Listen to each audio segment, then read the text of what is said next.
बार की बात है। राधोगढ़ गांव के पास एक नदी बहती थी। खेती के साथ साथ पीने के लिए भी उसी नदी का पानी इस्तेमाल होता था। उस नदी में एक चुड़ैल रहती थी। वो कुछ दिनों से लोगों को पानी नहीं भरने देती थी और बहुत परेशान करती। एक दिन, ए कमला, तूने मेरी चोटी क्यों खींची?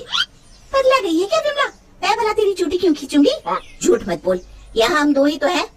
अरे अरे, वो देखो, हमारी मटके का पानी कौन गिरा रहा है? रास्ते में उन्हें भुवन मिला, जो बैलों को पानी पिलाने नदी लेकर जा रहा था। क्या हुआ? इस तरह क्यों भाग रही हो जैसे भूत पीछे पड़ गया हो? हाँ दादा, भूती है नदी पर, सच में। भक, मैं ही मिला छुअल करने के लिए।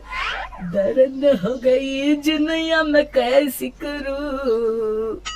अरे क्या हुआ, ये बैल पानी क्यों नहीं पी रहे हैं? और मेरी धोती कौन खींच रहा है? कहीं भागो रे। इसी तरह एक दिन रामू वहाँ से जा रहा था। उसने देखा बीच धारा में एक औरत बड़े ही आराम से बैठी हुई है। तुम वहाँ क्यों बैठी हो? अरे बाहर आ जाओ, मरना है क्या? उसने पलटकर आदमी की तरफ देखा और फिर जोर से हंसी। तुझे मारना है?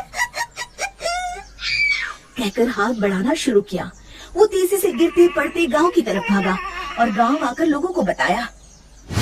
हाँ, उस दिन मेरे बैलों को पानी भी नहीं पीने दिया उस चुड़ैल ने। हमारी मटकी का पानी गिरा दिया था। लगता है हमें ये गांव छोड़ना ही होगा। बिल्कुल सच कहा भुवन, मेरा भी यही मन है। गांव के सब लोगों ने गांव छोड़ने का निश्चय कर लिया।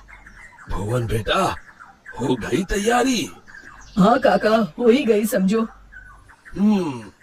मुझे लगता है क्यों ना हम मुखिया जी के पास चले। हाँ, शायद कोई उपाय निकले। काका, मुखिया जी कोई ओझा तो नहीं? मुझे लगता है हमें हनुमान मंदिर के पुजारी के पास चलना चाहिए। बात तो तुम्हारी भी सही है। सारे गांव वाले पुजारी जी के पास गए। कहो, कैसे आना हुआ? हाँ पंडित जी, हम नदी वाली चुड़ैल के आतंक से परेशान हैं। आए दिन उसका आतंक बढ़ता ही जा रहा है। मुझे तो लगता है हम सबको भी गांव छोड़कर भागना पड़ेगा। समस्या तो गंभीर है, पर भगवान दयालु है। अवश्य ही कोई उपाय मिल जाएगा। आप ही बताइए, क्या करना होगा? हमें एक हवन करना होगा। जैसे ही उस हवन का पवित्र धुआं उसे लगेगा, वो श्राप मुक्त हो जाएगी। पर चुड़ैल को हवन कुंड तक लाना असंभव है। असंभव में ही संभव छुपा है भुवन। तो हवन किया जाए। कल हस्त नक्षत्र है, कल ही ठीक रहेगा। ठीक है पंडित जी। आप लोग इस सामग्री की व्यवस्था कर लीजिए। मैं ब्रह्म मुहूर्त में वहाँ पहुँच जाऊंगा। हम सब भी पहुँच जाएंगे। हवन कुंड तैयार है, मैं जल लेकर आता हूँ नदी से। किसकी मौत आई है जो मुझे सोते ही जगाने चला आया? चुड़ैल जी, आप सोइए, मैं तो पूजा के लिए जल लेने आया हूँ। ये नदी मेरी है, इसका पानी भी मेरा, समझे? और हाँ, अपनी अकल को प्रसाद के जैसे बांटना बंद करो, समझे? पर क्यों चुड़ैल जी? क्योंकि मैंने ऐसे कहा। आप चुप, एकदम चुप।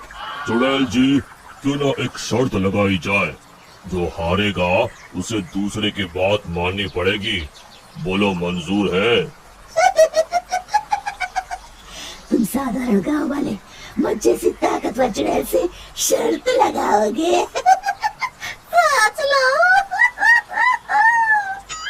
चुड़ैल जी, पहले शर्त सुन तो लो। जितना तो मुझे ही है, फिर भी बता ही दो। अभी हम यहाँ नदी पर हवन पूजन कर रहे हैं, आपको उसमें आना होगा। उसके बाद हम सब गांव छोड़कर चले जाएंगे। और नहीं आई तो ऐसे ही रोज तुम्हारी नींद में खलल डालेंगे। ठीक है, पर मेरी एक शर्त है, मुझे कोई मंत्र सुनाई नहीं देना चाहिए। मैं पूजा में भाग नहीं लूंगी। ठीक है चुड़ैल जी, आप बस वहाँ बैठिएगा। चलो। गांव वाले चुड़ैल को देखकर डर गए, पर पुजारी जी ने इशारा किया तो वो शांत होकर बैठ गए।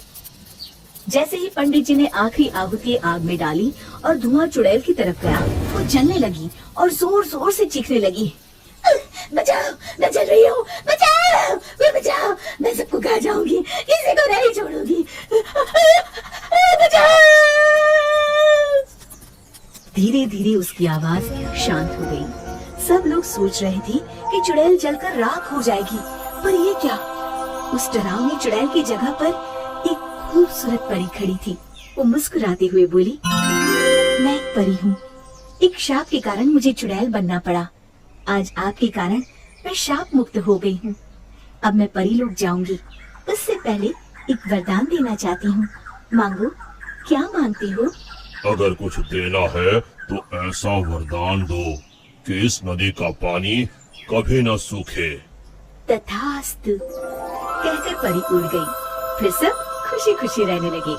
शिक्षा, समस्या की जड़ तक पहुँचे बिना हार नहीं मानना चाहिए।